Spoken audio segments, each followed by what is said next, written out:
ناظرین کرام، 15ویں صدی عیسوی میں ایک ایسی شخصیت تھی جنہوں نے 87 برس کے قریب اپنی عمر پائی، اور 87 برس کی عمر میں کوئی شخص یہ انگلی نہیں اٹھا سکتا کہ ان کا کوئی چھوٹے سے چھوٹا عمل بھی سنت مصطفیٰ صلی اللہ علیہ وسلم سے ہٹا ہوا ہو۔ مجھے یاد آتا ہے ایک پاکستان کے بہت معتمد عالم دین جن کا اکثر ان سے کبھی ملاقات ہوتی تو وہ علماء اور مشائخ سے شاکی رہتے تھے اور تنقید کی بہت زیادہ عادت تھی۔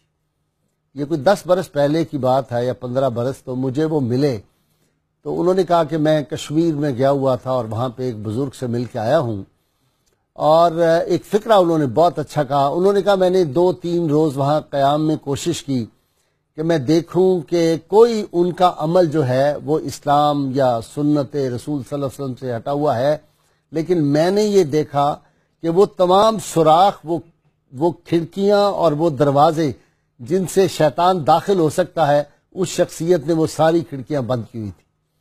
ناظرین کرام، کہتے ہیں کہ وہ جب مسجد میں نماز کے لیے آتے تھے تو کسی کو معلوم بھی نہیں ہوتا تھا اور نہ کسی کو اجازت تھی کہ وہ کھڑا ہو اور وہ کھڑے ہو کے ان کی دست بوسی لوگ کریں، لائنیں لگا دیں، نعرے لگائیں، اور بڑی شان و شوکت سے وہ کسی جگہ بھی آتے تھے، آ کے صف میں جہاں جگہ ملتی وہ کھڑے ہو جاتے اور پھر وہیں سے وہ واپس چلے جاتے۔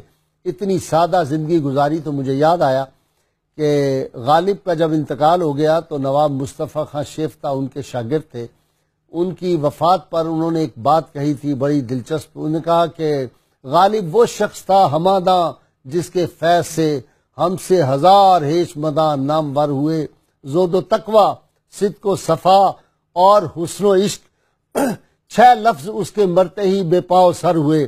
ناظرین کرام، زہد و تقوی، سادگی، اثار، وفا، اور کیوں نہ ہو ایک شخصیت کی رگوں میں خون صدیقی دوڑ رہا تھا اور ان کی فکر میں بھی صدیقی فکر تھی، اور اثار و وفا کیوں نہ ہو کہ یہ متفقہ امت کے اہل علم کا فیصلہ ہے کہ حضور سید عالمین صلی اللہ علیہ وسلم کے ساتھ جو عشق سیدنا صدیق اکبر نے کیا، جو اثار اور وفا سیدنا صدیق اکبر نے کی، پوری امت میں کوئی شخص ان کے برابر اور مقابلہ نہیں کر سکتا۔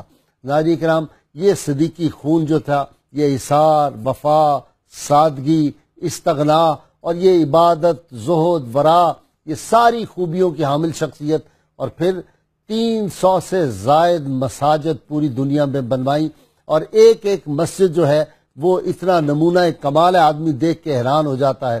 یہ بزرگ اتنے سادہ تھے، سادی سی چارپائی پہ لیٹتے تھے، اور ناظرین کرام پھر یہ تصرف اور ان کا فیض ہے کہ آج دنیا میں ان کے مریدین اور ان کے خلفاء میں سے کوئی انگلی نہیں اٹھا سکتا۔ جس طرح مجھے ایک جسس پیر محمد کرم شاہ رحمۃ اللہ علیہ نے نجی محفل میں بہت مجھ سے شفقت فرماتے تھے، کہنے لگے میرے یہ 18 خلفاء ہیں، یہ فہرست مجھے بتائی، اور کہا یہ سارے 24 کیرٹ کا سونا ہے، ان سب کو آپ جا کے تول کے دیکھ لیں۔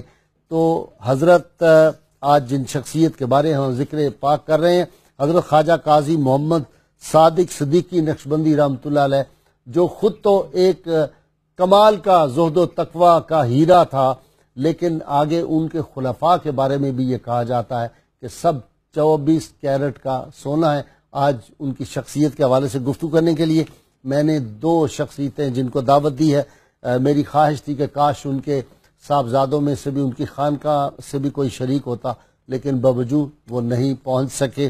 آج میرے ساتھ ہیں پروفیسر ڈاکٹر معین نظامی صاحب اور جناب علامہ رضا الدین صدیقی۔ آپ ان دونوں سے واقف ہیں، اور ان دونوں کو یہ سعادت نصیب ہوئی کہ یہ ان سے ملتے رہے۔ میری اگرچہ ان سے کوئی ملاقات تو نہیں ہوئی، لیکن لوگوں سے میں نے ان کے بارے میں بہت ان کی تعریف سنی ہے، اور ایسے ایسے واقعات سنے ہیں کہ لگتا ہے کہ کیا واقعی ایسے لوگ ہمارے ہاں موجود تھے؟ کیا لوگ تھے جو راہ وفا سے گزر گئے، جی چاہتا ہے نقش قدم چومتے چلے۔ اس دور میں جناب ڈاکٹر صاحب میں بھول گیا، آخر میں ناظرین کرام میں نعت آپ کو سنواؤں گا محمد وقار فریدی سے بھی۔ جی ڈاکٹر صاحب۔ جی غازی صاحب، آپ نے بہت ہی خوبصورت انداز میں اور بڑی جامعیت سے ابتدائی تعارف کروایا ہے حضرت صدیق اکبر رضی اللہ تعالی عنہ کو، جو شرف حاصل تھا بارگاہ رسول صلی اللہ علیہ وآلہ وسلم میں، اور اللہ کی بارگاہ میں ان کی جتنی مقبولیت تھی، اس کا ایک اعزاز انہیں یہ بھی دیا گیا کہ ان کی اولاد کو مختلف ممالک میں راہ ہدایت پر چلنے والا ایک چراغ ہدایت بنایا. سبحان اللہ. تو ایک خانوادہ صدیقیوں کا بر صغیر میں آیا. عرب سے پہلے وہ منتقل ہوئے تھے یمن میں. یمن میں جب وہ رہتے تھے تو وہاں ایک بہت بڑے شخص ان کے خاندان میں پیدا ہوئے، علامہ کمال الدین یمنی رحمۃ اللہ علیہ. وہ استاد ہیں حضرت بہاؤالدین زکریا ملتانی کے، اور پھر ان میں سے ایک صاحب تشریف لائے بر صغیر میں، ان کا اسم گرامی تھا قوام الدین. قوام الدین رحمۃ اللہ علیہ حضرت خواجہ نظام الدین اولیاء رحمۃ اللہ علیہ کے چشتی نظامی سلسلے میں مرید بھی تھے اور خلیفہ بھی تھے. آپ کے خاندان میں بھی کمال الدین بڑا پسندیدہ نام ہے. جی بہت. ہمارے یہ کس وجہ سے ہے؟ چشتی نظامیوں میں کمال الدین علامہ حضرت نصیر الدین چراغ دہلوی کے بھانجے تھے. اچھا، اس وجہ اس سے مناسبت سے ہماری دعا ہے کہ آپ کے جو ان کے جانشین بھی وہی ہیں، وہ اللہ تعالیٰ ان کو بھی اسی راہ پہ چلائے. آمین آمین آمین. ان کے جانشین بھی وہی ہیں چراغ دہلی. اچھا اچھا ٹھیک. جی. تو حضرت قاضی قوام الدین کے بعد ان کے خاندان میں سے ایک لڑی کشمیر میں آ گئی، اور وہاں جو حضرت تشریف لائے ان کا اسم گرامی تھا قاضی فتح اللہ صدیقی رحمۃ اللہ علیہ. ٹھیک. وہ قادری اور شتاری سلسلے میں تھے. ان کے خاندان میں حضرت قاضی محمد صادق رحمۃ اللہ علیہ، جن کے بارے میں آج ہم نے گفتگو کرنی. میرا یہ عرض کرنے کا مقصد یہ تھا کہ کتنے سلاسل کا فیضان ان کے آباء و اجداد میں ہے، اور جو نسل در نسل منتقل ہوتا ہوا ان تک پہنچا ہے. حضرت قاضی محمد صادق مجددی نقشبندی رحمۃ اللہ علیہ 25 دسمبر 1921 کو پیدا ہوئے. کوٹلی آزاد کشمیر میں اب قیام ہے. آپ کی ولادت تو میرپور میں ہوئی. چیچیاں نامی ایک چھوٹا سا گاؤں ہے. چیچیاں ہوگا. چیچیاں، جی ہاں. تلفظ کیونکہ میں ہاں بالکل آپ اس علاقے کے میری والدہ کی زبان. جی ہاں. یہ کھاریا گجرات سے لے کر میرپور تک زبان ایک ہی ہے. میاں محمد بخش رحمۃ اللہ علیہ. صحیح ہے. اور پھر آپ کا وصال ہوا 31 دسمبر 2008 کو. مزار مبارک کوٹلی میں ہے، اور مجددی نقشبندی سلسلے میں بہت ہی صاحب فضیلت شخص تھے، صاحب عظیمت تھے. آپ کی 2 خانقاہیں ہیں، ایک جہلم میں کالا دیو کے نام سے، وہاں آپ کے بڑے صاحبزادے کی اولاد نے مدرسہ اور خانقاہ قائم کر رکھی ہے، اور ایک خانقاہ کوٹلی آزاد کشمیر میں ہے، وہاں بھی فیض جاری ہے. صدیقی صاحب، جزو اعظم ہوتا ہے نا ایک، وہ فرمایا کرتے تھے کہ نسخہ جب حکیم لکھتا ہے تو وہ کہتا ہے یہ نسخے میں چیزیں ہیں، جزو اعظم اس کا یہ ہے، جو بھی ہے کوئی بہترین چیز اس کو کہتے ہیں. جس طرح یہ ہوتا ہے، کیا ہوتا ہے وہ جو اس کے مشک یا امبر یا اس طرح کی کوئی چیز ہو تو اس کو جزو اعظم کہتی. ترفلا عام طور پہ جزو اعظم ہوتا ہے بہت سے نسخوں کا.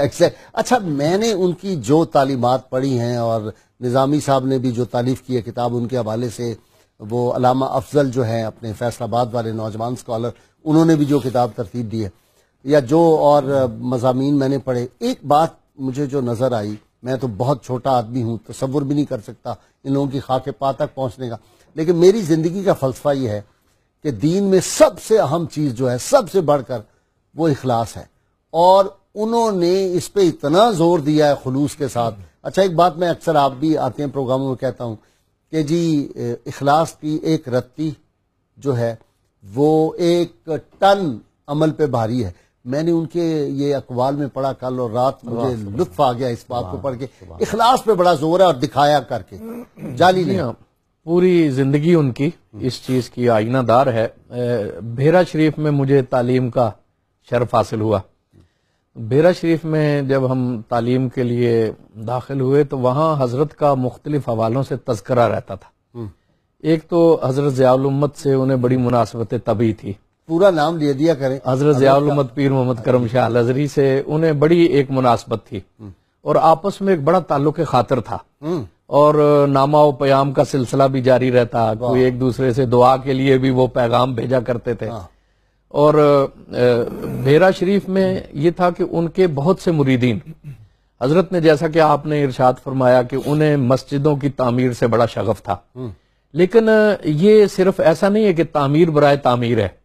جب وہ کوٹلی کے علاقے میں تشریف لے گئے تو اس وقت صورتحال یہ تھی کہ کہا جاتا ہے کہ کوئی اگر مرگ ہو جاتی تھی نا تو جنازہ پڑھانے کے لیے کسی شخص کو وہ میرپور سے بلایا کرتے تھے اللہ، یہ صورتحال تھی تعلیمی افلاس کی اور دین کے علوم سے دوری کی، بے بہری کی۔ علاقہ بھی اس وقت پسماندہ تھا نا۔ اب یہ تعمیر جو منگلہ ڈیم کی تعمیر ہوئی ہے، پھر بہت سے لوگ انگلینڈ چلے گئے، اس کے بعد وہاں ایک خوشحالی کی رو آئی ہے۔ اس سے پہلے تو وہ بالکل تصور، نہ راستے کوئی بہتر تھے، نہ وہاں پہ کوئی تعلیم کا اہتمام تو تھا۔ لاہور میں ایسی کوٹھیاں نہیں جیسی وہاں جی ہاں، پائی جاتی۔ یہ وجہ تھی۔ تو میرپور سے بسا اوقات وہ کہتے ہیں کہ 3 دن انتظار کرنا پڑتا تھا کہ کوئی میرپور سے شخص آئے تو جنازہ پڑھائیں۔ تو وہ اس درویش نے وہاں پہ ٹھکانہ لگایا، جہلم جیسا شہر جو کہ بالکل جی ٹی روڈ پہ ہے، لیکن وہ میرپور چلے گئے، اور وہاں پہ ایک یہ کہ ان کے جد امجد کا مزار بھی ہے، وہاں جا کے انہوں نے اپنی خانقاہ بلائی، قاضی فتح اللہ کاشانی کی، اور خود حضرت کی تدفین بھی وہی ہے میرپور میں، کوٹلی میں۔ تو وہ پھر انہوں نے وہاں پہ ایک تو تعلیم و تلقین کا کام شروع کیا، پھر مسجدیں بنائیں، اور کیا خوبصورت مسجدیں بنائیں، اور ان مسجدوں میں مسجد دیکھتا ہی آدمی دیکھتا ہے، اور ان مسجدوں میں جس وقت میں وہاں حاضر ہوا تو مجھے خبر ملی، اب تعداد کیا ہے، کہ اس وقت 100 مسجدیں ایسی تھی جن میں حفظ کے باقاعدہ درس تھے۔ 2008 تک تو 300 ہو چکی تھی۔ جی ہاں، میں اب اس سے بھی زیادہ وہ مسجدیں جن میں دروس تھے نا جی، میں ان کا ذکر کر رہا ہوں جی مسجدیں۔ اور جس سال میں وہاں حاضر ہوا تو مجھے ہمارے وہاں جو دوست ہیں قاری منظر، انہوں نے بتایا کہ اس سال 600 مسجدوں میں تراویح کا اہتمام حضرت کی زیر نگرانی ہوا ہے، علاقے کی 600 مسجدوں میں۔ اللہ، حفاظ وہاں بھیجے گئے، حفاظ کی خدمت حضرت صاحب نے کی، اور پورا اہتمام کیا گیا جی۔ اور رمضان سے پہلے وہاں باقاعدہ فہرست تیار ہوتی تھی، لوگ آتے تھے اور اپنی اپنی درخواست یا انہیں بتاتے تھے، تو وہ حفاظ کو اپنے اہتمام سے بھیجتے تھے۔ پہلے حفاظ کو وہاں پہ رابطے میں لانا اور پھر ان مسجدوں میں بھیجنا۔ تو آپ اب خود اندازہ لگائیں کہ جہاں جنازہ پڑھنے کے لیے کوئی شخص نہیں ملتا تھا، وہاں سینکڑوں کی تعداد میں مسجدیں۔ اور جیسے ہی کوٹلی کی وادی میں داخل ہونا، میرپور سے یہ ایک مخصوص گنبد ہر مسجد کا، اور وہ دور سے ایک دعوت نظارہ دیتا ہے، اور اس قدر اب خوش کن منظر ہے نا اس وادی میں، وہ وادی بھی بڑی خوبصورت ہے، اور اس میں یوں محسوس ہوتا ہے کہ جیسے ایک درویش نے نا اسلامی ثقافت کا نقش قیامت تک کے لیے وہاں ثبت کر دیا۔ اور مجھے ایک اور بھی اس میں راز کا پتہ چلا کہ کچھ جو تھے انحرافی فکر کے لوگ، وہ کوٹلی کو اپنا مرکز بنانا چاہتے تھے۔ اچھا، جی ہاں، اور دین یعنی ان کا دین سے تعلق نہیں تھا، لیکن وہ چاہتے تھے کہ یہ علاقے جو ہیں نا جی، کشمیر کے بعض، آپ کو پتا ہے کہ بعض لوگوں کی روایت میں کشمیر کو کسی حوالے سے ذکر بھی کیا جاتا ہے، اور وہ چاہتے ہیں کہ اسے اپنی اسٹیٹ بنائیں۔ تو اس درویش کے وہاں بیٹھنے میں ایک راز یہ تھا کہ اس نے وہاں اسلامی تہذیب و ثقافت کو اتنا غالب کر دیا اور صوفی فکر کو کہ آپ وہاں پہ کوئی رکھنا نہیں لگا سکتا۔ جیسے ہی آپ اس وادی میں داخل ہوتے ہیں، آپ کو پتہ چل جاتا ہے کہ ایک درویش کا یہاں پہ سکہ ہے۔ تو اچھا جی، وہ ڈاکٹر صاحب، یہ آپ کی بات جاری رہے گی، فطرت کے مقاصد کی کرتا ہے نگہبانی، یا بندہ صحرائی یا مرد کوہستانی۔ تو مرد کوہستانی جب ان سے لوگ ملنے جاتے تھے تو وہ کہتے تھے کہ یہ حاجی بیبرمان جو سابق آئی تھی، ابھی ان کے مرید خاص ان میں شامل ہیں، تو وہ کہتے تھے کہ جاؤ جا کے وہ فلاں مسجد دیکھو، فلاں جو ہے ڈسپینسری دیکھو، اور جا کے اس طرح لوگوں کو بھیج دیتے تھے۔ اور کوئی چندے کا سسٹم، نہ وہ جھولی پلائی جاتی تھی، نہ کوئی چندے کا ڈبہ رکھا ہوا تھا، نہ کوئی انڈسٹری وہاں پہ نظر آتی تھی۔ ایک سادہ کرتا پہنا ہوا، سادہ تہمت پہنا ہوا، اور سادی سی چارپائی، سادے سے کمرے میں بیٹھے ہوئے بندے۔ جی ایسا ہی ہے غازی صاحب، بہت عجیب و غریب بات ہے کہ آپ کا جو ایک حجرہ تھا جس میں آپ نے قیام فرمایا، وہ یوں لگتا تھا جیسے پوری دنیا کا ایک سیکریٹریٹ ہے۔ اچھا، اس مرد درویش نے ظاہری بے سر و سامانی کی حالت میں ایسا نظام چلایا، مساجد کا، مدارس کا، علماء اور مشائخ کی خدمت کا، اور ان کے جو مختلف مساجد میں ان کی طرف سے ائمہ مقرر ہوتے تھے یا مختلف مدارس میں مدرس مقرر ہوتے تھے، ان کے وہ تبادلے بھی فرماتے رہتے تھے۔ اچھا، جی ہاں، اور محض ان کی، اور آپ دیکھیے کہ ذہن کا اور ذہانت کا اور یادداشت کا کیا عالم تھا۔ اکثر و بیشتر مساجد کا نقشہ آپ خود بناتے تھے، دیسی طرز کے اپنے معمار تھے پرانے، ان کو بس ہدایات دے دیتے تھے، سمجھا دیتے تھے، اور وہ فن تعمیر کا بہترین نمونہ ہے۔ اپنی ذات کو نمایاں کرنا تو کیا بات ہے، مجھے تو یہ احساس ہوتا تھا کہ آپ کا یہ تخصص ہے کہ میں نے اپنی ذات کو غیر نمایاں کرنا ہے۔ واہ واہ واہ واہ، یعنی عجیب بات یہ ہے. وہ دیکھ رہے جب ان کی اہلیہ کا انتقال ہوا تو میں نے وہ بورڈ جو ہے اس کی فوٹو پڑھی ہے جی ہاں کہ گھروں پہ ہی پڑھیں، یہاں آنے کی کوئی ضرورت نہیں ہے، وہاں پڑھ کے بخش دیں اور اس طرح کریں، اور کوئی فلیکس نہیں انہوں نے نہیں ہرگز بھی نہیں، ہرگز بھی نہیں. کسی بھی نوعیت کی وہ حوصلہ افزائی کوئی نہیں فرماتے تھے اپنی طرف راغب کرنے کے لیے، بلکہ بہت تاخیر ہو جاتی تھی لوگوں کو متوسل ہونے کی درخواست، یعنی بیعت کرنے کی کسی نے درخواست اچھا علماء کو نہیں بلاتے تھے کہ میری شان میں قصیدہ پڑھو اور پیسے دیتے 50,000 لاکھ روپے تقریر کا؟ ہرگز ایسا نہیں ہے. اور غازی صاحب وہاں حاضر ہونے والے جتنے بھی مشائخ تھے اور جتنے بھی علماء تھے، اسی سے اندازہ ہوتا تھا کہ ان میں اخلاص کا کیا عالم ہے. جو مخلص ہیں، جو پہچان رکھنے والے لوگ ہیں، وہی جاتے تھے. اور چونکہ انہوں نے کئی برس سے عام ملاقات ترک فرما دی تھی، اپنے حجرے میں رہتے تھے، متصل تھا مسجد سے، وہیں سے 5 وقت کے لیے مسجد میں تشریف لاتے تھے، پھر واپس حجرے میں، اور کبھی کبھار چند لوگوں کو تھوڑی دیر کے لیے ملاقات کا شرف عطا کر دیتے تھے. تو اکثر و بیشتر وہ جو خود فروش قسم کے لوگ ہوتے تھے نا، ان سے نہیں ملتے تھے، اور کوئی بے احترامی بڑے بڑے لوگ جن کا بڑے شہرت ہے، نام ہے، میں نام نہیں لے رہا، اور بڑے بڑے القابات ان کے نام کے ساتھ لگتے ہیں، سیاسی بھی، مذہبی لیڈر، وہ گئے، انہوں نے اندر سے کہتے ہیں بادام اور کشمش تھوڑی سی بھیج دی، تحفے پیش کر دیے، میرا سلام. جی بالکل ایسا ہی ہے، بالکل ایسا ہی ہے. کسی بھی نوعیت کا صدقہ نہیں لیتے تھے، زکوٰۃ نہیں لیتے تھے، اور فرماتے تھے کہ مجھے چونکہ مساجد کا اور مدارس کی تعمیر کا اور ان کو آباد رکھنے کا شوق ہے، تو کسی نے اگر کوئی تحفے میں دینا ہے کچھ تو دو. صرف پاکستان ہی میں نہیں، صرف کشمیر اور کوٹلی ہی میں نہیں، بلکہ انگلستان میں بھی آپ کی قائم کردہ مساجد کی تعداد 30 سے زائد ہے. اس کے علاوہ آپ نے اپنے سلسلہ عالیہ کے کچھ مشائخ اعظام کے مزارات کی تعمیر بھی کی ہے اور مرمت بھی کروائی ہے. ان میں کچھ مزارات بخارا شریف کے ہیں، کچھ مزارات ہندوستان. جی ہاں، آپ اپنی ٹیمیں جاتی تھیں، وہ مقامی لوگوں کو ساتھ لے کے دربار کے اخراجات پر وہ خدمت کرتی تھیں. کہیں بھی ٹیگ نہیں لگا، کوئی سنگ بنیاد کا پتھر نہیں ہے، یہ نہیں لکھا ہوا کہ جی فلاں صاحب اس کے بانی ہیں اس تعمیر کے. مسجدوں میں بھی نہیں لکھا ہوا؟ نہیں، کہیں بھی نہیں ہے جناب. قطب الاقطاب اور مجدد زمان. اچھا، اتنا انکسار اور اتنی عاجزی. مجھے زیارت کا شرف حاصل ہوا، ظاہری طور پر تو کئی بار، اور خصوصی طور پر بھی ایک بار ملاقات کا شرف حاصل ہوا. یقین جانیے، میں یہ سمجھتا ہوں کہ ہم نے تصوف کی کتابوں میں صادق اور سچے صوفیاء کی جو نشانیاں دیکھی اور پڑھی ہیں، وہ ان میں مجسم تھیں، ساری مکمل. آپ اور ہم غازی صاحب بڑے خوش قسمت لوگ ہیں کہ ہماری آنکھوں نے کچھ ایسے لوگوں کو دیکھ رکھا ہے جن کی وجہ سے ہمارا انسانیت پر اور تصوف پر اعتماد ہے. اچھا، لیکن ان کی وجہ سے ہمارے اندر وہ جو ایک کیا اس کو کہنا چاہیے کہ ٹیسٹ کرنے کا یا کبھی سختی آ جاتی ہے، وہ اس لیے کہ ہم نے جینون دیکھے ہوئے. کیوں جی اپنا صدیقی صاحب 24 کیرٹ کا سونا دیکھا ہوا ہے، اب جب صرف اندر سے پیتل اور اوپر سونا لگایا ہوا نظر آتا ہے تو پھر برداشت نہیں ہوتا. جی ہاں، جو ڈاکٹر صاحب نے ارشاد فرمایا، مجھے لگتا ہے کہ جیسے کوئی ڈاکہ نہیں ڈالنا کسی دولت پہ، تو اس لیے میں پھر بازو کا سخت. بالکل صحیح فرما رہے ہیں ڈاکٹر صاحب نے بالکل بجائے ارشاد فرمایا کہ حضرت قاضی صاحب رحمت اللہ علیہ ان لوگوں میں سے ہیں جنہیں دیکھنے کے بعد ایک اعتبار قائم ہوا کہ یہ دین ہے اور یہ دین کی روایت ہے اور اس کو ماننے والے ایسے لوگ ہیں. نقش بندیت جسے کہتے ہیں نا، ہر سلسلے کا آپ نے دیکھا کہ وہ خاندانی طور پہ صدیقی ہیں، پھر ان کے جد امجد چشتی نظامی سلسلے کے خلیفہ ہیں، پھر قاضی فتح اللہ شتاریوں میں بڑے قداور ہوئے.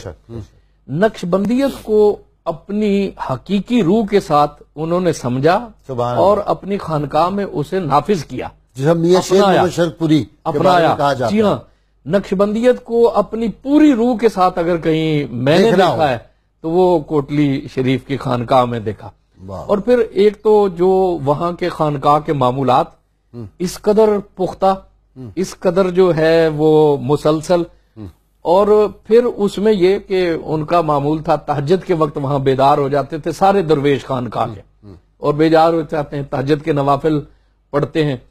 پھر نماز فجر میں معمول ہے کہ 1.25 سپارہ تلاوت ہوتا ہے، اول وقت میں نماز شروع کرتے ہیں اور یہ ان کا معمول ہے، وہاں آنے والے لوگوں کو پتا ہوتا ہے. پھر فجر کے بعد جماعت میں پڑھتے ہیں، جماعت میں. جی ہاں، اور پھر اشراق تک حضرت بھی وہاں مراقبہ کیا کرتے تھے، اور مسجد میں، اور تمام لوگ اشراق تک مراقبہ کیا کرتے تھے، اور پھر دعا کے بعد وہاں سے وہ اپنے حجرے میں تشریف لے جاتے. صدیق صاحب مجھے بریک لینی ہے، بریک کے بعد آؤں گا، آپ کی یہ گفتگو جاری رہے گی کیونکہ آپ دونوں اتھارٹی ہیں اس سبجیکٹ پہ، اور میں کوئی زیادہ علم اس میں نہیں رکھتا، کاش میں بھی آپ جتنا علم رکھتا۔ ناظرین کرام، اللہ والوں کی باتیں، اور جب آدمی اللہ والوں کی باتیں سنتا ہے اور صحیح صوفی کا ذکر پاک ہوتا ہے تو سننے والے کے قلب و ذہن پہ اثرات مرتب ہوتے ہیں۔ ایسے لوگ تھے جن کی وجہ سے آج یہ دین باقی ہے، ایسے لوگ تھے، صوفیاء کرام تھے تو اس ملک میں امن ہوتا تھا، محبت کا پیغام وہ پھیلاتے تھے، لوگوں کی زندگیوں کو بدلتے تھے۔ اور اب اللہ ماشاء اللہ جب سے یہ خانقاہ انڈسٹریاں بننی شروع ہوئی ہیں ہماری تباہی کا آغاز ہو گیا۔ ہمارے ساتھ رہیے گا، ذکر پاک جاری رہے گا۔ ویلکم بیک ناظرین کرام۔ ناظرین کرام، جن سے مل کر زندگی سے عشق ہو جائے وہ لوگ آپ نے شاید نہ دیکھے ہوں مگر ایسے بھی تھے۔ ہم خوش نصیب لوگ ہیں ناظرین کرام، میں نے تو وہ دیکھا ہے، حضرت شیخ محمد ناظم العادل نقشبندی میرے شیخ تھے، قبرص سے ان کا تعلق تھا، اور 2001 میں ہم بیٹھے ہوئے تھے، شاہ محمود قریشی جو مشہور سیاستدان ہیں، ان کی بڑی ہمشیرہ کے گھر نواب صادق حسین قریشی کے بیٹے دونوں، ان کی بہویں، سارا ان کی اہلیہ محترمہ، تو حضرت شیخ ناظم تہجد کے بعد شروع ہوئے اور ایک دم انہوں نے ایسے فون پہ ہاتھ سے فون بنایا اور وہ باتیں ساری کرنی شروع کی جو 9/11 کے واقعات تھے، اور اس کے بعد تک کے سارے واقعات بیان کرتے چلے گئے۔ یہ مئی 27 مئی کی بات ہے 2001 کی، اور بعد میں وہ سارے واقعات ہوئے تو ہم حیران تھے، ایسے لگ رہا تھا جیسے کوئی ویڈیو فلم چل رہی ہو، اور تمام دنیا۔ تو یہ جو اہل اللہ ہوتے ہیں ان کی نظر لوح محفوظ پہ ہوتی ہے، اور ان کے کشف کے معاملات جو ہیں ان سے کوئی چیز چھپی نہیں ہوتی۔ صدیقی صاحب میں ٹھیک کہہ رہا ہوں؟ جی بالکل، میں حضرت کے حاضری کا بتا رہا تھا کہ وہ اپنے بہت سے مریدوں کو بحیرہ شریف تعلیم کے لیے بھیجا کرتے تھے، اور ان میں ان کے خلق میں، رویوں میں بڑی انفرادیت ہوتی تھی، تو اس حوالے سے پھر اشتیاق پیدا ہوا کہ ان کی زیارت کی جائے۔ پہلی دفعہ میں حاضر ہوا تو نماز عصر میں وہاں پہنچا، تو نماز عصر کھڑی ہو گئی۔ عام طور پہ ہم دیکھتے ہیں کہ انتظار ہوتا ہے کہ شیخ آ رہے ہیں پھر نماز ہوگی، وہاں کوئی ایسا اہتمام نہیں تھا۔ نماز ہو گئی، اقامت ہو گئی، میں نے کسی شخصیت کو خصوصی اہتمام سے وہاں آتے ہوئے نہیں دیکھا۔ آٹو بچوں کی آوازیں تو جب نماز ادا ہوئی تو مجھے کوئی احساس ہوا کہ میرے پیچھے حضرت تشریف فرما ہے، میری پچھلی والی صف میں۔ وہ خاموشی سے آئے اور نماز بیٹھ گئے، تو میں اٹھا اور احتراماً میں ان سے پچھلے والی صف میں جا کے بیٹھ گیا۔ تو وہ خیر خاموشی سے اندر چلے گئے۔ مجھے بعد میں جو خانقاہ کے متعلقین تھے انہوں نے کہا کہ حضرت اس چیز کو پسند نہیں کرتے، تو آپ جہاں بیٹھے ہیں آئندہ وہیں بیٹھے رہیں۔ تو میں نے کہا ٹھیک ہے، جو حضرت کا طریقہ ہے اسی پہ۔ وہاں رہ کر ایک احساس ہوا کہ وہ نماز میں آتے تھے، نماز سے باہر اپنے بعد میں حجرے میں تشریف لے جاتے تھے، لیکن وہاں شخص جتنے دن مقیم رہتا ہے اس کے دل کے حالات تک پہ ان کی نظر ہوتی تھی۔ جو خیالات آتے تھے نا جی، اس کا کسی نہ کسی ذریعے سے جواب مل جاتا تھا، کوئی اندر سے پیغام آ جایا کرتا تھا کہ حضرت یہ فرما رہے ہیں، حضرت یہ ارشاد فرما رہے ہیں جی۔ وہ ایک اور تھوڑی دیر میں انسان جو ہے وہ چوکس ہو جاتا ہے کہ وہ کسی غیر معمولی جگہ پہ ہے، یہاں احتیاط سے رہنا چاہیے، لے سانس بھی آہستہ کہ نازک ہے بہت کام۔ احتیاط اہل محبت، جی یہ بڑی راہ عجیب و غریب ہے۔ جب پہلی ایک کالر لے لیں، وہ بھی صدیقی ہیں، اس لیے میں ان کو زیادہ پرائرٹی دے رہا ہوں کہ یہاں پہ رضا الدین صدیقی کے بیٹھے ہوئے پہلے صدیقیوں کو ہمیں لینا پڑتا ہے۔ جی السلام علیکم۔ وعلیکم السلام جی جی مبشر اسم صدیقی، خوش آپ جناب، میں نے پہلے آپ کا تعارف کرا دیا، حکم فرمائیں آپ۔ بڑی مہربانی، بڑی مہربانی۔ اچھا، میرا سوال کل سب یہ ہے کہ جو ولی اللہ ہوتے ہیں اپنے خاص لباس سے پہچانے جاتے ہیں یا اپنے عمل اور کردار سے پہچانے جاتے ہیں؟ جی بہت اچھا سوال ہے، نظامی صاحب کو پوچھتے ہیں جناب۔ بھائی صاحب بہت ہی خوبصورت بات ہے یہ۔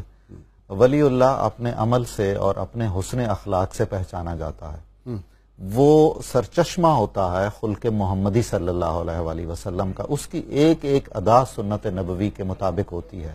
کر و فر سے اور شان و شوکت سے اور نعرہ بازی سے اور خود تشہیری سے کوئی ولی اللہ نہیں ہوتا۔ نہیں، کوئی اگر خود اپنی کرامات بیان کر رہا ہو کہ میں نے یہ کیا، میں نے یہ کرامت کی، یہ کی، معاذ اللہ، اور جو ہے وہ اتنا بڑا وہ فلیکس لگا ہوا ہو، ایک فلیکس کم از کم 5 لاکھ روپے کا میں نے دیکھا یہاں پہ گجرانوالے میں ایک دفعہ۔ اور اسے تو اسراف بھی نہیں گنا جاتا، نہیں، یعنی افسوس ہے کہ یہ فضول خرچی کے زمرے میں بھی نہیں آتا۔ یعنی اس ایک ایک روپے کا حساب دینا ہوگا۔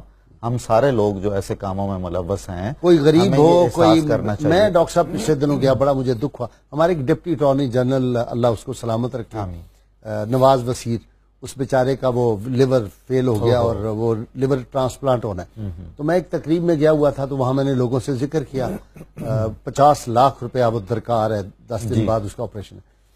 تو وہاں میں نے دیکھا کہ لوگ میری ریکویسٹ کے بعد کوئی 2000 لے کے آ رہا ہے, کچھ 4 غریب لاکھ مسکین لوگ. تو اسامہ صاحب اللہ اس کو سلامت رکھے اٹھا تو وہ بیٹھا ہوا تھا, اس نے میرے کان میں آ کے ابو 3 لاکھ روپے میں پیش کر دوں. سبحان اللہ سبحان اللہ.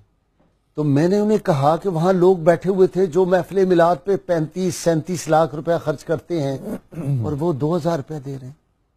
اللہ تعالیٰ غازی صاحب نیتوں کے بھید جاننے والا ہے, انہیں اجر دے. رسول کریم کا ذکر ہے کرتے ہیں, لیکن حقیقت یہ ہے کہ اس میں خود نمائی کا بہت پہلو ہو گیا ہے. ہمارے اپنے سماجی اور معاشرتی رویوں پہ نظر ثانی کرنی ہوگی. میں جو عرض کر رہا تھا کہ حضرت قاضی محمد صادق رحمۃ اللہ علیہ کشفی ان کے کہتے ہیں, بہت زبردست کشف, بہت کمال کشف ہے. بہت بڑے ایک عالم دین ہیں, اللہ تعالیٰ انہیں سلامت رکھے. بہت بڑے صوفی ہیں اور بہت بڑے شیخ ہیں, وہ ان کے خلیفہ ہیں. اچھا. ان کا کہنا ہے کہ میں جب بھی حاضر ہوتا تھا کوٹلی, وہاں قیام کے دوران بعض اوقات میں نوٹس کر لیتا تھا اور بعض اوقات میں نوٹس نہیں کرتا تھا. بالکل ایسے ہے جیسے سکریننگ ہو رہی ہے. مثال کے طور پر وہ کہتے ہیں کہ ایک دفعہ شیخ حجرے سے مسجد کی طرف تشریف لائے, میں بالکل سامنے تھا. میں نے فوراً ہی اپنے دل پہ توجہ کی اور اندر سے باہر کی طرف اس میں اللہ کا تصور قائم کیا دل میں. حضرت شیخ جو ہی میرے سامنے آیا, آپ نے فرمایا کہ حضرت اس میں اللہ کا باہر سے اندر کی طرف تصور کریں اپنے دل پر. اے نصیبت.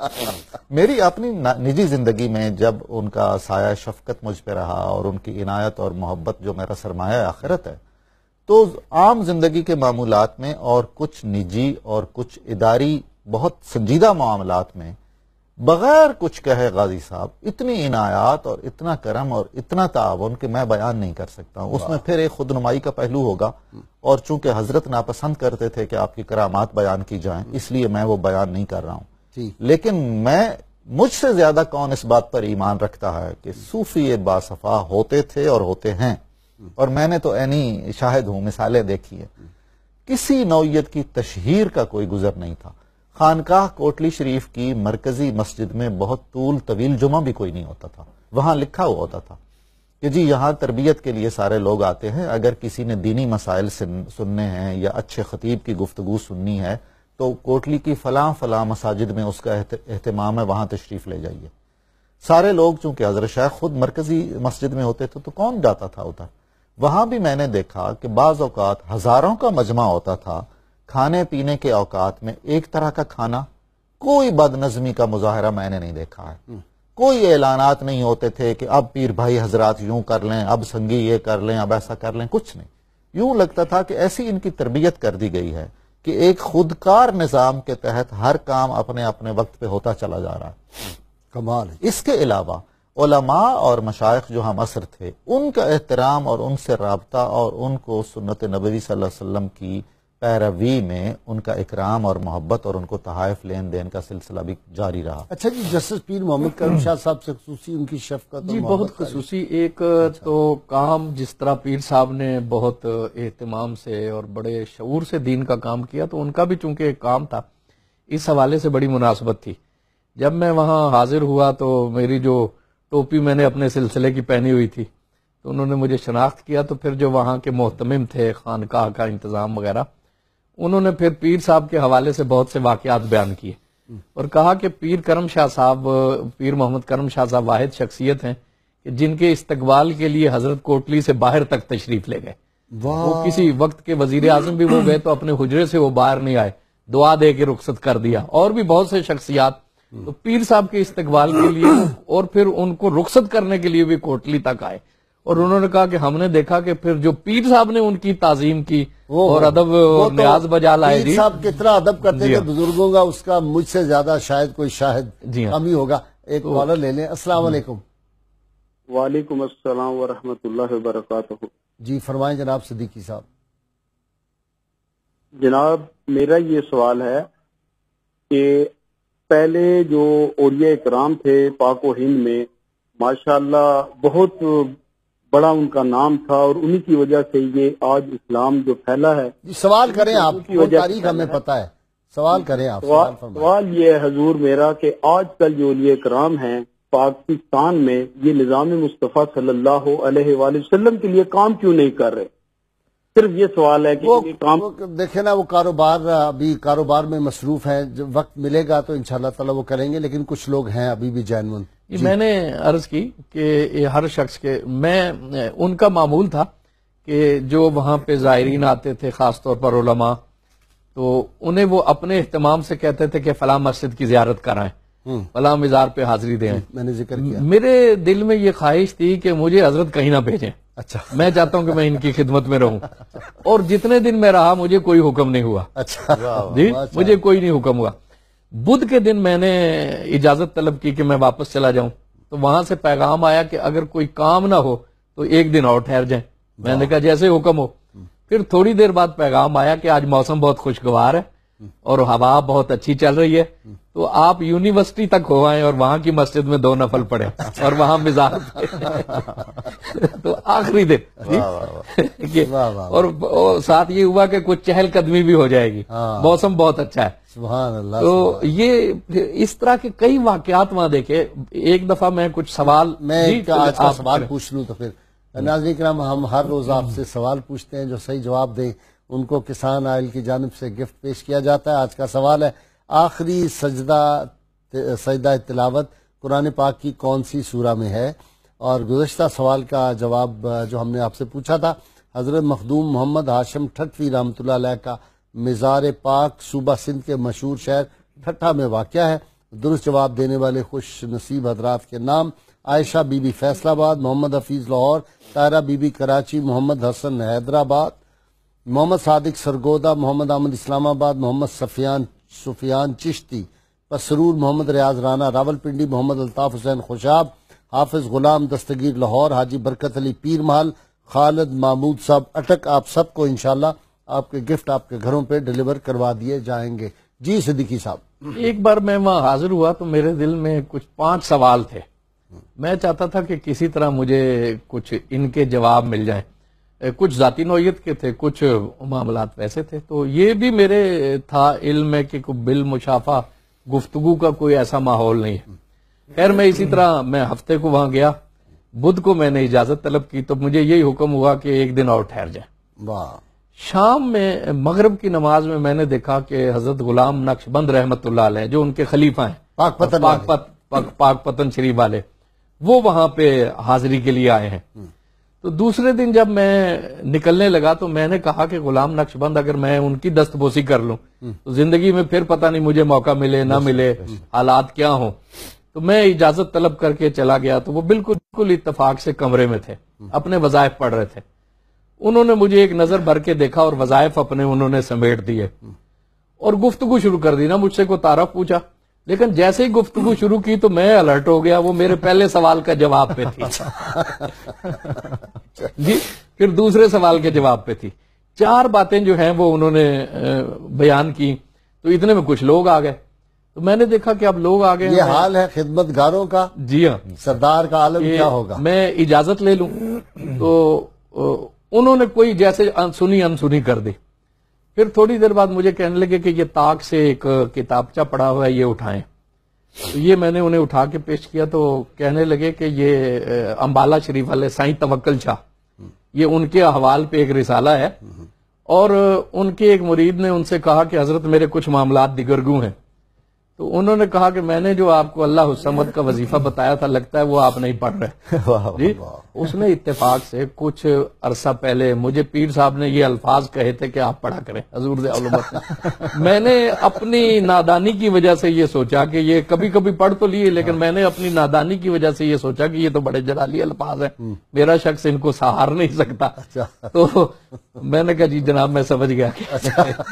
جی سمجھ گیا. بھائی صاحب کیا سمجھانے کا انداز. میں تو حضرت کے ظاہری وصال کو اپنی ذاتی زندگی کا بھی ایک سانحہ جانتا ہوں. تیرے پیغام کسی نامہ و قاصد کے بغیر پہنچے میرے دل تک اور سارے کے سارے. جی ہاں ایسا ہی ہے. بھائی صاحب ایک شعر مجھے یاد آ رہا ہے. پہلے ہمارے ذہن میں حسن کی ایک مثال تھی، اب تو ہمارے ذہن میں کوئی مثال بھی نہیں. کوئی پوچھتا تھا کہ بھائی کوئی صوفی بتائیے، تو میں بغیر سوچے سمجھے یہ بتاتا تھا پورے اعتبار اور اعتماد کے ساتھ، بھئی کوٹلی آزاد کشمیر کی فلاں خانقاہ میں ایک بزرگ ہیں، مسجد میں آتے جاتے زیارت کر لیجئے گا۔ یقین جانی اللہ ان کے مراکز کو قائم رکھے، جہلم کو بھی، کوٹلی کو۔ لیکن اب میں یوں کیا کروں؟ یہ میں نے تقریر کی، یہ موجود تھے جسٹس پیر محمد کرم شاہ رحمۃ اللہ علیہ کے وہ جو 40ویں پہ، میں نے کہا یہ امین اللہ صنعت کا تو نقصان جو ہوا سو ہوا، میرا سب سے بڑا نقصان یہ ہے۔ حقیقت یہ ایسا اب لوگوں کو کیا بتائیں گے کہ کہاں جاؤ؟ آپ کے فیضان میں ایک تو جو زبانی ملفوظات ارشادات ہیں، اس کے علاوہ آپ مکتوبات لکھتے تھے، آپ کی گفتگویں بھی اور آپ کی املا کروائی ہوئی خط بھی مختصر، جامع، دو ٹوک، واقعی میں نے دیکھا بالکل، چار لائنوں چار لائنیں اور بہت کافی اور شافی، اور اتنی محتاط زندگی، اور انکسار کا یہ عالم تھا کہ کوئی دینی مسئلہ اگر ہوتا بہت اہم تو آپ فرماتے کہ کسی عالم دین سے رجوع کریں۔ یوں کوئی کہتا ہے غازی صاحب، کسی کو آتا جاتا کچھ نہیں ہے، اور ہم چما دیگر نیس کا دعویٰ اپنے زبان سے ہوتا ہے۔ اور اس کے علاوہ یعنی آپ بہت ہی اہتمام یہ فرماتے تھے کہ جب آپ کے عقیدت مند وہاں سے رخصت ہوں تو اکثر و بیشتر کو کھانا ساتھ دیتے تھے۔ آپ کی والدہ ماجدہ کا اور آپ کے والد ماجد کا جو آپ کے شیخ بھی تھے، یہ دستور تھا، تو اس خاندان نے یہ اس کو بھی نبھایا۔ اور ہزاروں لاکھوں کے مجمع میں غازی صاحب اہتمام کرنا، اور ایک سے مساوات کے ساتھ 9 مئی کو جہلم میں آپ کے والد ماجد کا عرس ہوتا ہے، اور ہزاروں لاکھوں کا مجمع ہوتا ہے، کئی ایکڑ میں تو پارکنگ ہوتی ہے جس میں ہر طرح کی ٹریفک موجود ہوتی، اتنے عوام الناس جہاں موجود ہوں، کوئی شور نہ ہو، کوئی ہنگامہ نہ ہو، کوئی شخص بھوکا نہ رہے، یہ کرامت نہیں ہے؟ کرامت ہے۔ اچھا، ایک ان کا معمول یہ تھا کہ کوئی حکم فرماتے تھے نا تو فرماتے تھے کہ ہمارے حضرت صاحب کا معمول یہ تھا، آپ بھی یہ کر لیں۔ کبھی زندگی میں اپنا میرا نام نہیں لیا۔ معمول یہ ہے نہیں، سوال ہی جی، حضرت انہیں احترام سے قبلہ عالم کہتے تھے کہ حضرت قبلہ عالم کا معمول یہ تھا، حضرت سلطان عالم کا معمول یہ تھا، آپ یہ کریں۔ ساری زندگی انہوں نے کہیں اپنا نام یہ لیا، جو کسی مسجد میں اپنا نام نہیں ہے۔ بزرگ تھے، کیا نام، خواجہ خان عالم رحمۃ اللہ علیہ، جی یہاں سے حضرت سلطان عالم، جی ان کے والد گرامی باولی شریف ہے صاحب، باولی شریف وہی کہہ رہا ہوں، باولی حضرت خواجہ خان یہاں سے ان کا سلسلہ فیض ہے۔ ان کے والد گرامی جو ہیں یہ جہلم میں کالا دیو جی جن کا نام ہے، وہاں مدفون ہے، ان کا اسم گرامی ہے سلطان عالم۔ تو ہمیشہ ان کے حوالے سے بات کرتے تھے، کبھی زندگی میں ایسا نہیں ہوا کہ بھئی میں یہ کہہ رہا ہوں یا میری یہ عرض ہے جی یا میرا یہ حکم ہے، نہیں، وہ کہتے تھے کہ حضرت قبلہ کا معمول یہ ہے، آپ یہ فرماتے ہیں جی۔ جو کام کرتے تھے وہ کہتے تھے ان کا فیضان ہے، ہر چیز کی نسبت اپنے بزرگوں کی طرف کیا کرتے، سبحان اللہ، سبحان کبھی شخصیت کا یعنی اظہار تک نہیں ہوا جی۔ اللہ۔ وہ کسی نے لکھا ہے جی ان کے بارے میں کہ ان کی گفتگو سونے کی ڈلیاں اور پھولوں کی کلیاں ہوتی تھی۔ ایسا ہی ہے۔ اچھا، صوفی تو اسی طرح ہوتا ہے نا ایسا ہی ہے، وہ اندر اتار دیتا ہے بات اور پتہ نہیں چلتا۔ جی بالکل، شبنم کی طرح وہ پڑتی رہتی ہے اوپر شبنم، صبح کو پتہ چلتا ہے، جب صبح ہوتی ہے کہ ہو یہ تو کپڑے بھیگ گئے۔ ایسا میں جب ان کی خدمت میں حاضر ہوا اور بڑا ہی شرف مجھے عطا ہوا، آپ نے مجھے گلے سے لگایا، اسٹریچر پر رہتے تھے آخری دنوں میں علالت کی وجہ سے، وہ چند لمحے میرے ریکارڈ میں نہیں ہیں، یعنی میرے حافظے میں نہیں ہیں۔ میں یوں سمجھ رہا تھا جیسے میں پگھل رہا ہوں اور بس میں پانی ہوں، اور پتہ نہیں میں کیا سوچ رہا ہوں، کیا سمجھ رہا ہوں، بس صرف مجھے ان کا چہرہ دکھائی دے رہا تھا اور ان کا لمس دکھائی دے رہا تھا، اور وہ کیفیت کئی ماہ کبھی کبھی رہی میرے ساتھ۔ میں نے کوئی عرض مدعا نہیں کیا، آپ نے مجھے کچھ القاء نہیں کیا، مجھے آپ نے کچھ وظائف نہیں بتائے، اور میں جب بھی تصور کرتا ہوں آپ کے چہرے کا تو مجھے یہ خیال ہوتا ہے کہ یہ شخصیت، اس نے مجھے جو کہنا ہے نا میں وہ کرنا ہے، اور ادھر سے سوائے محبت کے پیغام کے اور سوائے شفقت، حتیٰ کہ آپ نے کبھی براہ راست تبلیغ بھی نہیں فرمائی۔ اچھا جی، ہر ایک کو گفٹ کہتے ہیں دیتے تھے اندر سے، جی ہاں، کوئی شخص الائچیاں اور مشری اور بادام اور مغز، پستہ، فلاں۔ جتنا عرصہ میں نے وہاں پہ حاضری دی، میں نے کسی شخص کو اندر کچھ بھیجتے نہیں دیکھا، اندر سے چیزیں لیکن اندر وہاں سے کوئی کسی شخص کو خالی ہاتھ جاتے ہوئے نہیں دیکھا۔ کپڑے بھی، جی ہاں، ہمارے ایک دوست تھے تو مجھے کہنے لگے آپ جا رہے ہیں تو حضرت آپ کو جو عنایت کریں گے نا اس سے میں یہ اس کی معنویت کروں گا کہ وہ کیا چاہتے ہیں آپ سے۔ تو جب میں آیا تو میرے پاس ساتھ ایک طائف کا انبار تھا، تو میں نے ان کے سامنے رکھ دی تو وہ کہنے لگے اب میں کیا بتاؤں۔ بہت شکریہ صدیقی صاحب آپ کا بھی، نظامی صاحب کا بہت شکریہ۔ ناظرین اکرام، کتاب الشفا سے نسخہ یرکان کا، ہیپاٹائٹس کا روحانی علاج۔ اگر کسی شخص کو یرکان ہو تو سورۃ البینہ جو ہے سورۃ البینہ پارہ نمبر 30